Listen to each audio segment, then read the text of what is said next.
Hello दोस्तों, जय Hind to everyone. मेरा नाम है उदय सिंह चौहान और आज की इस क्लास में इस वीडियो में हम लोग डिस्कस करेंगे एनडीए के डिटेल सिलेबस को और साथ में हम लोग ये जानेंगे कि एनडीए के सारे सब्जेक्ट में ऐसे कौन से टॉपिक हैं जिनका वेटेज सबसे ज़्यादा है और कितने कहाँ से क्वेश्चन पूछे जाते हैं। और अगर आप ये सारी बातें जान जाओगे तो आप अपनी प्रिपरेशन को और अच्छी बना सकते हो और आप फर्स्ट टाइम पे ही फर्स्ट अटैम्प्ट में ही एनडीए का एग्ज़ाम अच्छे से क्लियर कर सकते हो। तो चलिए इस टॉपिक को हम लोग डिटेल से समझेंगे कि एनडीए में किसका टॉपिक का कौन सा टॉपिक का वेटेज सबसे ज़्यादा है। फिलहाल ये जो आपका सेशन होगा इसमें सबसे पहले मैं एनडीए के एग्ज़ाम को पैटर्न को बताऊंगा, उसके बाद मैथ के सिलेबस को डिस्कस करूंगा और टॉपिक वाइज उनका वेटेज क्या है ये बात करेंगे।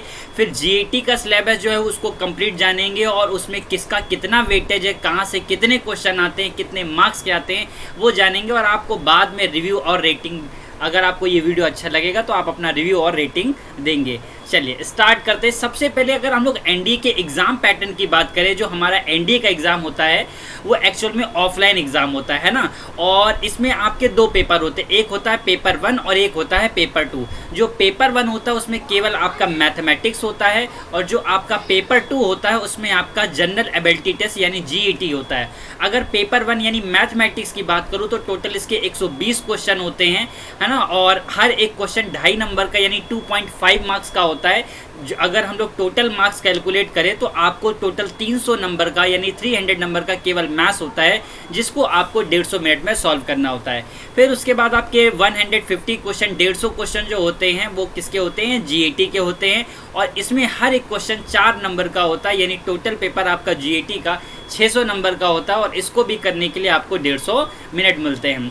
और साथ में आपकी इसमें निगेटिव मार्किंग जो होती है वो 1.33 मार्क्स की होती है। इसका मतलब अगर आपने एक क्वेश्चन गलत किया तो आपके 1.33 मार्क्स भी चले जाएंगे। मतलब अगर मैं एनडीए का कंप्लीट पेपर बताऊं तो 300 नंबर का मैथ और 600 नंबर का जीएटी यानी टोटल 900 नंबर का पेपर होता है। अब इसके बाद आते हैं जरा मैथ के सिलेबस की बात करते हैं और मैथ में कहाँ से कितने क्वेश्चन आते हैं ये भी जानेंगे। देखो मैथ में अगर मैं आपको टॉपिक वाइज बताऊं तो जो आपका डिफरेंशियल कैलकुलस है ना उसमें 24 से 26 क्वेश्चन आते हैं। लगभग ओवरऑल वेटेज इसका 20% होता है। 60 से 65 मार्क्स का केवल और केवल डिफरेंशियल कैलकुलस ही आता है। ट्रिग्नोमेट्री की मैं बात करूँ तो आपके 20 से 22 क्वेश्चन आते हैं और लगभग 50 से 55 मार्क्स का होता है। इसका वेटेज होता है लगभग आपका 16.5% होता है ना।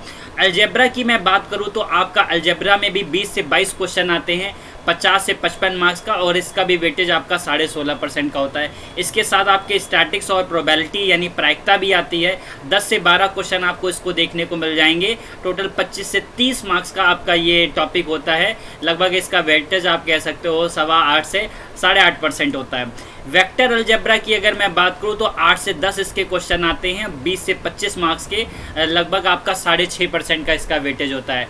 और लास्ट में आपका मैं बता दूं एनालिटिकल ज्योमेट्री और डिटरमिनेंट और मैट्रिक्स भी आते हैं। डिटरमिनेंट मैट्रिक्स के कम से कम आपके 8 से 10 क्वेश्चन होते हैं 20 से 25 मार्क्स के, जिनका वेटेज लगभग आपका 6.5%, और एनालिटिकल ज्योमेट्री के 18 से 20 क्वेश्चन आते हैं, लगभग 45 से 50 मार्क्स का, इसका वेटेज होता है 15%। यानी आप अगर देखो तो 120 मार्क्स का जो पेपर होता है, 120 क्वेश्चन का जो आपका पेपर होता है वो 300 मार्क्स का होता है ना। इसमें सबसे ज़्यादा अगर आपका हाईली वेटेज टॉपिक है तो डिफरेंशियल कैलकुलस और दूसरा मैं देख रहा हूँ ट्रिग्नोमेट्री। तो मैं आप लोगों को यहाँ पे एक और डिटेल में भी बता देता हूँ कि हर एक, जैसे सेट से कितने क्वेश्चन आते हैं, रिलेशन एंड फंक्शन से कितने क्वेश्चन आते हैं, लॉगरिथम से 3 ही क्वेश्चन आते हैं, है ना, क्वाड्रेटिक इक्वेशन से 2 क्वेश्चन, इनइक्वालिटी से 2 क्वेश्चन।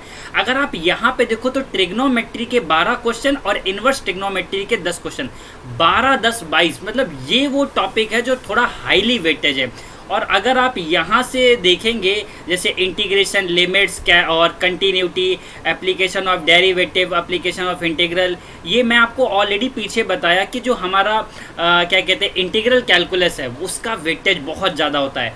तो मेरी एक एडवाइस है, आप उन टॉपिक पे ज़्यादा फोकस करो जो आपको आसान लगते हैं और जिनका वेटेज ज़्यादा हो। इससे क्या होगा, आप स्कोर थोड़ा ज़्यादा अच्छा कर ले जाओगे और आपका एनडीए में जो रिटन के एग्ज़ाम को निकालना वो आपके लिए आसान हो जाएगा।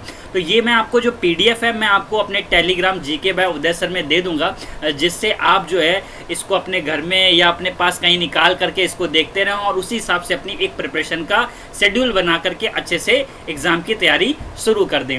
उसके अलावा आपको मैं लास्ट 10 ईयर का मैं बताऊं अगर कुछ डिटेल में, तो मैट्रिक से लगभग 97 क्वेश्चन पूछे जा सके, जो है ना, बाइनरी नंबर से 10 क्वेश्चन, कॉम्प्लेक्स नंबर से 42 क्वेश्चन, लॉगरिथम से यानी लघुगणक से 10 क्वेश्चन, क्वाड्रेटिक इक्वेशन से लास्ट 10 ईयर में 70 क्वेश्चन पूछे जा चुके हैं। तो यहाँ पे आप देखो लास्ट 10 ईयर में किस टॉपिक से कितने क्वेश्चन पूछे जा चुके हैं, यहाँ तक कि वो भी मैंने आपको बता दिया। मैट्रिक्स एंड डिटरमिनेंट बहुत इंपॉर्टेंट टॉपिक है, अगर आप इसको ध्यान दोगे, प्रोबेबिलिटी देख लो, आपका स्टैटिक्स हो गया, है ना, मतलब कुछ ऐसे टॉपिक्स हैं जो सबसे ज़्यादा पूछे जाते हैं। आप अगर उनको अच्छे से कंप्लीट कर लेते हो तो मैथ का स्कोर आप इजीली बूस्ट कर सकते हो अपना। अब मैथ के बात करते हैं हम लोग जीएटी के सिलेबस की। देखो जीएटी में आपके काफ़ी सारे सब्जेक्ट होते हैं, जैसे इंग्लिश होता है, फिजिक्स होता है, केमिस्ट्री होता है, आपका बायोलॉजी होता है, हिस्ट्री, है ना, हिस्ट्री होता है, ज्योग्राफी होता है, करंट अफेयर होता है। इन सब को मिला करके आपका जीएटी बनता है। जैसे 50 क्वेश्चन तो डायरेक्ट आपके इंग्लिश के पूछे जाते हैं 200 मार्क्स के।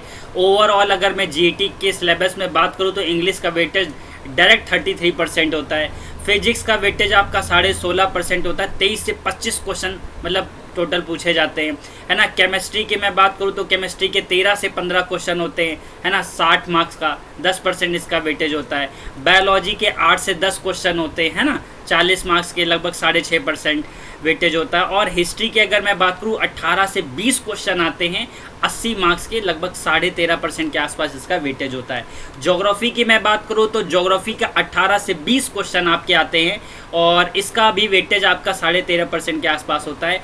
करंट अफेयर के 8 से 10 क्वेश्चन फिक्स होते हैं, है ना, मतलब 40 नंबर का सिर्फ आपका करंट अफेयर है।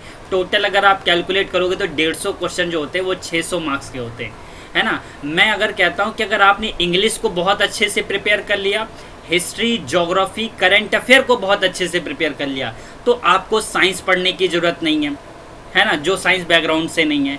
और अगर आपकी साइंस ज़्यादा अच्छी है, English, physics, chemistry, general science, इसको अगर आपने अच्छे से कर लिया तो भी आपका मतलब अच्छा खासा पेपर हो जाएगा, है ना। 200 ये, 300 ये, 60 ये, 40 ये, अगर आप इन सबको सीधा सीधा जोड़ लो तो मेरे को यहाँ पे 400 मार्क्स केवल जीएटी में दिख रहे हैं, है ना। 200, 300 और 60 और 40 अगर ये, और अगर मान लो 400 में मैं कहता हूँ आप 300 भी लिया है तो आपको पता है एनडीए का सिलेबस जो होता है हाईएस्ट मेरे ख्याल से शायद 385 गया है। अगर आप जीईटी में ही केवल अगर आप 300 स्कोर कर रहे हो या 350 स्कोर कर रहे हो और आप मैथ में उधर आपका जो पेपर 300 नंबर का है, अगर आप उधर 150 स्कोर कर दो तो 300 प्लस 150 यानी आप 450 ऐसे ही पहुंच गए हो, मतलब आप एनडीए का रिटन एग्जाम क्लियर कर चुके हो।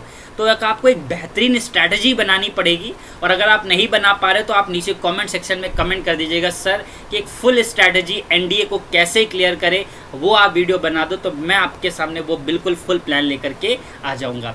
इसके अलावा अगर मैं इंग्लिश को थोड़ा डिटेल में डिस्कस करूं, जो 50 क्वेश्चन आते हैं तो उसमें 10 क्वेश्चन एरर के होते हैं, 5 क्वेश्चन रीऑर्डरिंग के होते हैं, 5 आपके पैसेज कॉम्प्रिहेंशन के होते हैं, 5 आपके फिलअप होते हैं यानी फिलर्स होते हैं, 10 आपके ईडियम फ्रेसेस, 10 आपके सिनोनिम और 10 आपके एंटोनिम्स होते हैं। तो ये इंग्लिश का एक डिटेल सिलेबस है। इसके अलावा अगर मैं आपको जीएटी का पूरा सिलेबस और बताऊँ डिटेल में तो ज्योग्राफी से मैं आपको बता चुका हूँ कि कम से कम आप ये मान के चलो 18 क्वेश्चन आते हैं, 72 नंबर की तो केवल ज्योग्राफी है। हिस्ट्री आपकी 72 नंबर की आती है, पॉलिटी आपकी 32 नंबर की आती है। इस बार पॉलिटी के क्वेश्चन थोड़े कम थे 2023 वाले में, है ना। और करंट अफेयर और डिफेंस के क्वेश्चन मिला लो तो लगभग आपके 40 नंबर का आपका करंट अफेयर है, पूरा देख लो। तो अगर आप मतलब ये करंट अफेयर और ये जीएटी में history, polity, geography, current affair कर लो तो आपका जीएटी इतना स्ट्रांग हो जा रहा है ना। बाकी फिजिक्स, केमिस्ट्री, बायोलॉजी का तो आपके सामने है कि कितने फिजिक्स के सबसे ज़्यादा क्वेश्चन आते हैं 24। बायोलॉजी को आप निगलेक्ट कर सकते हैं अगर आपकी बायोलॉजी वीक है, 8 ही क्वेश्चन आते हैं, है ना, और सिलेबस थोड़ा वेस्ट है तो आप बायोलॉजी को निगलेक्ट कर सकते हैं। आप अपने अकॉर्डिंग जो बेस्ट शेड्यूल बनाना चाहें वो आप बना सकते हैं, ठीक है। तो ये था कंप्लीट सेशन। मैं आशा करता हूँ कि आपको वीडियो पसंद आया होगा। वीडियो पसंद आया तो लाइक करो, शेयर करो और कमेंट करके बताओ क्या आप नेक्स्ट टॉपिक में ये चाहते हो कि एनडीए का आज तक का हाईएस्ट कट ऑफ क्या रहा है और एनडीए को एग्ज़ाम को क्लियर करने के लिए सेफ स्कोर कितना होना चाहिए और साथ में एनडीए एग्ज़ाम को क्रैक करने के लिए बेस्ट स्ट्रेटजी क्या होनी चाहिए। कमेंट करके ज़रूर से ज़रूर बताना। मैं आपको इस पर एक डिटेल वीडियो जरूर से जरूर दूंगा। बाकी आज के लिए इतना ही। अगर आपको वीडियो पसंद आया तो पहले थम्स अप करो और इस वीडियो में अच्छे खासे लाइक कर दो, तो जल्दी वो वीडियो भी आ जाएगा। ठीक है, I love you to all of you. मिलते हैं नेक्स्ट वीडियो में, तब तक के लिए अपना ख्याल रखिए, स्वस्थ रहिए, मस्त रहिए और अपने आसपास सफाई रखिए। जय हिंद, वंदे मातरम।